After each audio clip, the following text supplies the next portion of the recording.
Hi and welcome to Roslin's Front Row. Today I'm in conversation with Banglar Bagh Rahul Roy.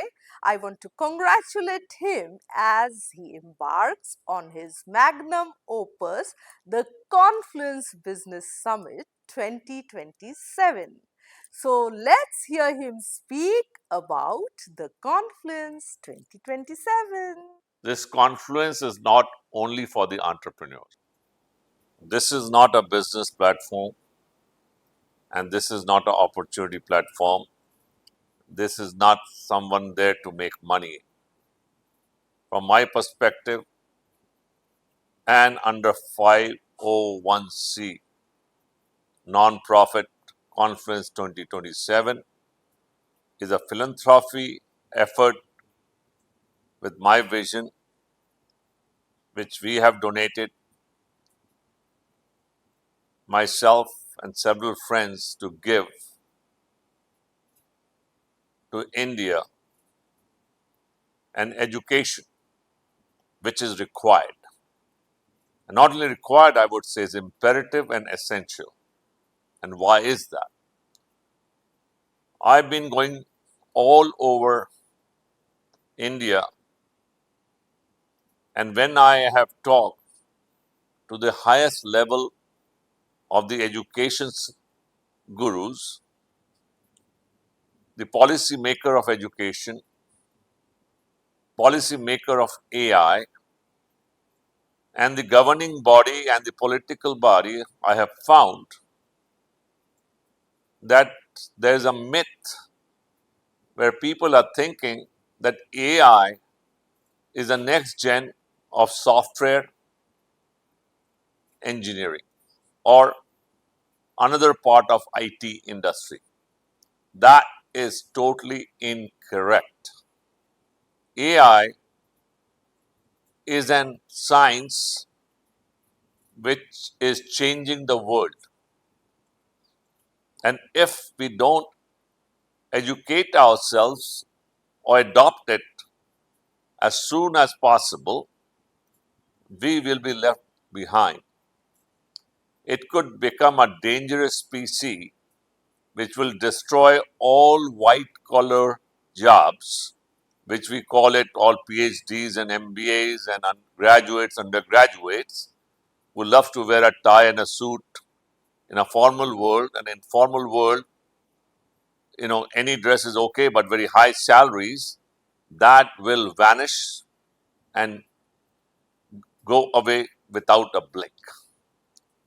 So my humble request to all of you, to all the new Gen Zs, that we need to understand that we have to get ourselves educated in the basics of mathematics.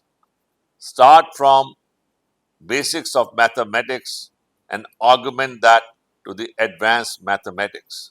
That includes the linear algebra, geometry, trigonometry, and the calculus. Then comes the neural network, which is your machine learning, deep learning, and then the LLMs. If we don't go through this knowledge set, if we don't educate ourselves in the advanced applied mathematics and applied physics, we will lose this war, perhaps lose the battle along with it. So my serious recommendation to all of you, get yourself educated regardless your age, regardless your strength in mathematics. This should be your subject of not only choice, but a subject of survival. In my background, you can see because of this danger, we are doing this world's largest AI confluence, going to take place and held in McHenry Convention Center, situated in the capital of Silicon Valley, San Jose. Downtown San Jose, we have booked, reserved the convention center, and then in the evening for cultural activities, we have booked the civic center. Keep in mind, this confluence will offer you, first of all, is education, mathematics and physics, and along with that, the neural network. All the experts who are the gurus of AI will be on different panels to educate the entire audience of 5,000 people, which is the capacity of the auditorium. And it will be an house full. So, what I'm trying to say is that we should gear ourselves mentally, physically to attend this confluence, get the knowledge. That's for the general perception. Now, let's talk about some specific very quickly. We want the people who already have the math and physics and neural network background, or three separate background, should get into a well formulated, well documented, with the scope of a business idea, a service business idea, and to get AI enabled companies started in India as soon as possible and around the world.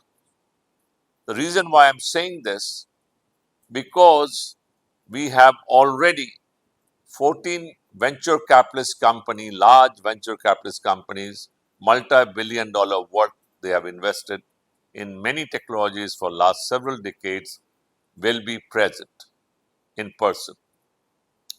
Along with that, there will be 500 angel investors, recognized investors, who have invested in different phases of companies. Some invest with your concept and incubation.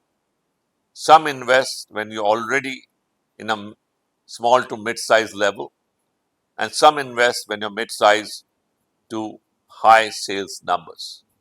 So you will have listeners, which primarily they are the investors and the institutions, financial institutions, who will be there to meet your financial needs, give you the right advice, tell you where you're right or wrong, tell you what to modify, and put you in the right steps for success of your enterprise.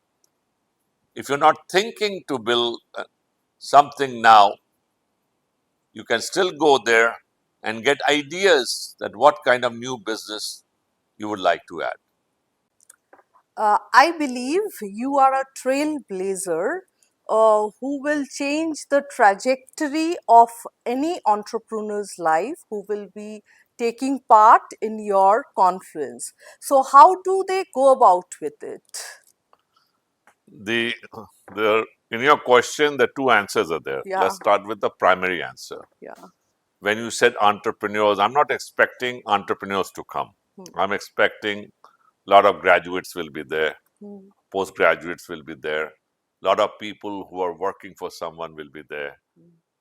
They may not have the entrepreneurial spirit built in them, okay?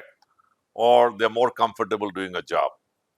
So the idea is to bring all kinds of educated, intellectual people out in this gathering, because on the other side, uh, where the people in the different panel on this confluence panel, they are very successful, technically very strong, and they will offer and influence a lot of that education. So that's the beauty of this confluence. We are not only targeting the business magnates, we are targeting the people who are the creators, who are the inventors, people who have invented many parts of the AI processes, people who have designed the AI chips, people who have designed the AI data centers. So combination of these kind of expertise are rare. We want more and more people to develop the skills, so India becomes the source of human supply to the world with this kind of expertise. That's the intent. Imagine what India has done during the IT evolution, but that was a lot simpler. AI is not simple; it's complex. It needs a lot of maths, a lot of physics, a lot of neural network. So unless you train your mind, unless you train your education level to a higher level, I don't think this could be everyone's cup of tea like IT was, right? Mm-hmm. So in IT, people could go and do the MCA, even they were not engineers, or they would go and take a 6 months class or 1 year class and would Mm-hmm. start coding. Mm-hmm. This is not going to work that way, at least for the developers. They have to be a math guy. They have to be a physics guy. They have to be somebody who understand neural network. Those three combination from the platform side. And for the hardware side, they have to still know the math, but they also have to have semiconductor background. They have to have a network background. They have to have mechanical background, robotic engineering background, electronics background. So you can imagine how diverse this field is Mm-hmm. and how in depth the technology is totally inculcated into this. So those are the challenges which people will have. But again, this can be overcome. How you can overcome that? We should always imagine there ain't that many jobs out there. Like in India, I have seen every state, what they do is the CMs or the IT minister or the finance minister, everyone goes out for five, six tycoons who own 200 companies or 500 companies. Let's bring Tata here. Let's bring Adani here. Let's bring Ambani here. Let's bring Mahindra's here. They only talk about those 10, 15 names. Entrepreneurship doesn't work that way. Entrepreneurship, America did not become the world's greatest technology hub and business hub and oil hub because they know how to create small entrepreneurs. They all start from a small garage, from the little desk they have, Mm-hmm. and they come with startup ideas. Not even one company in America has started big because they came from a very rich family. It is the education, it is the brain, it is innovation, it is a drive, it's a team which has combined together and from a little company, start from a little shop or little garage, becomes Google, becomes IBM, becomes Apple, becomes Intel. So what I'm trying to say is, or Nvidia has the latest, or Tesla, whatever. It's always start from the little thing. Elon Musk wasn't born rich. Keep that in mind, and today he can buy the 1/3 of the world. The reason is we need to think big, but we have to start small. So that's why my humble request to all the Indian people, especially the Gen Z, that's that many jobs. So what you do, you bring the entrepreneurial nation in you and create that spirit, create those characteristics, create those ideas within yourself, and go into the path of entrepreneurship, and that will give you the success, and you'll become the employer, and one of you will become like Google, Apple in the coming future. So I rightly said that you will be changing the trajectory of their Yes. life, right? Pratyusha, you So, always right on. That's what I love about you. yeah. That Hmm. I deal with a lot of podcasters. I Hmm. don't want to scratch your back, or Hmm. what is a fact is a fact. Hmm. I always tell you on your face what is good Hmm. and what is bad. The good part about you is you're very intelligent, and you, even it may not be your key subject, but you are smart enough to pick up the gist or pick up a little link from there, and you can elaborate from there. So I give you that Coming from you, credit. this means a lot. Yes. My pleasure. So I'm on cloud nine right now.